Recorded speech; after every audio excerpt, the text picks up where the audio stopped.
The modern automotive industry is quietly changing in a way most drivers do not fully understand yet. And it is not happening on the showroom floor. It is happening in garages, workshops, and backyards across the country. Trucks that used to be simple, mechanical machines are now becoming complex digital systems. And when those digital systems fail, they are becoming almost impossible to repair through traditional channels. At first, it looks like normal progress. Newer vehicles are safer, more efficient, and packed with advanced features. But underneath that surface, something more complicated is happening. Older vehicles are slowly being pushed into a corner where replacement parts are disappearing, electronic modules are being discontinued, and entire repair paths are being quietly closed off.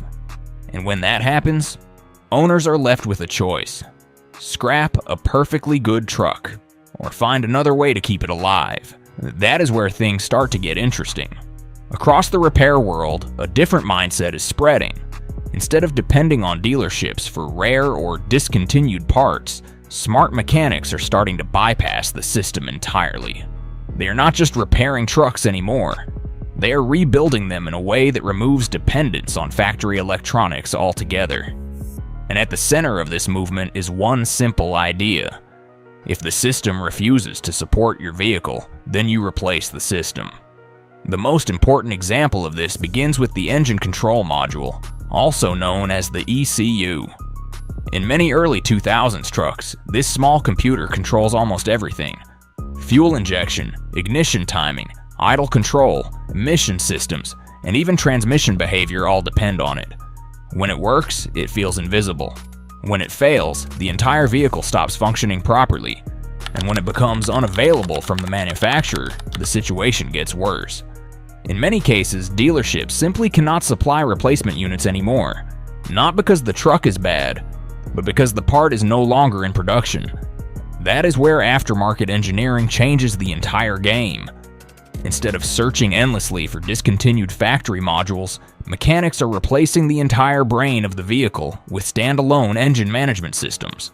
These systems are designed to fully control fuel and ignition without relying on factory computers.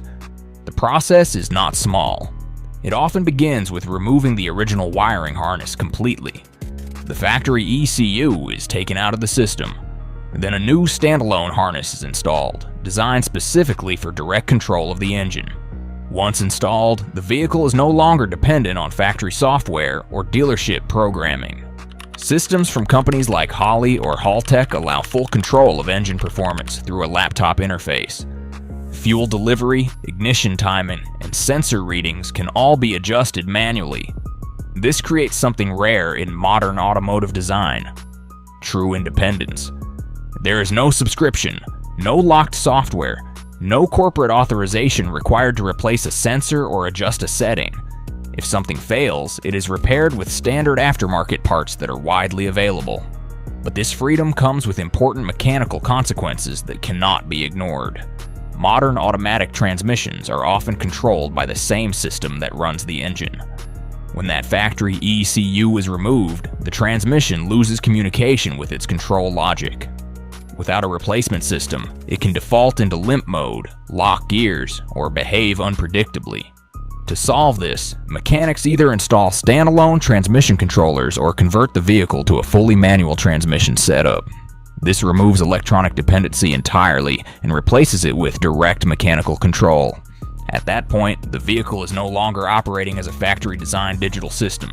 It becomes a hybrid of modern performance and mechanical simplicity. And this mindset does not stop under the hood. It extends into every part of the vehicle. Even ignition systems, which are heavily protected by factory immobilizers, are being re-engineered. Modern trucks often use encrypted key systems designed to prevent unauthorized starting. These systems rely on electronic signals between the key and the vehicle computer. If that signal is not detected, the engine will crank but immediately shut down fuel delivery. Instead of replacing expensive factory modules, mechanics have found ways to replicate the original signal using basic electrical components. By matching the correct resistance value of the factory key system, the immobilizer can be bypassed. Once that signal is replicated, the ignition system can be replaced with simple toggle switches and push-button starters. The vehicle no longer depends on a proprietary ignition cylinder or encrypted key module. What once required a specialized dealership system can now be replicated using basic wiring and inexpensive components. And the same principle applies to interior systems as well. Climate control modules are another common failure point in older trucks. Factory systems use electronic control units to manage airflow, temperature blending, and fan speed. When these modules fail, replacements are often expensive or unavailable. Instead of replacing them, mechanics bypass the system entirely. Blower motors are fundamentally simple electric fans. They can be powered directly using resistors or rheostat-style controls. By wiring a universal control system directly to the blower circuit, mechanics restore full functionality without relying on factory electronics. It may not preserve the original dashboard interface, but it restores one essential function: reliable heating and cooling, and that is often all that matters. As vehicles continue to age, some owners take the modifications even further. When wiring systems become too damaged, or when too many electronic components fail at once, rebuilding the factory system is no longer practical. At that stage, a more extreme solution appears.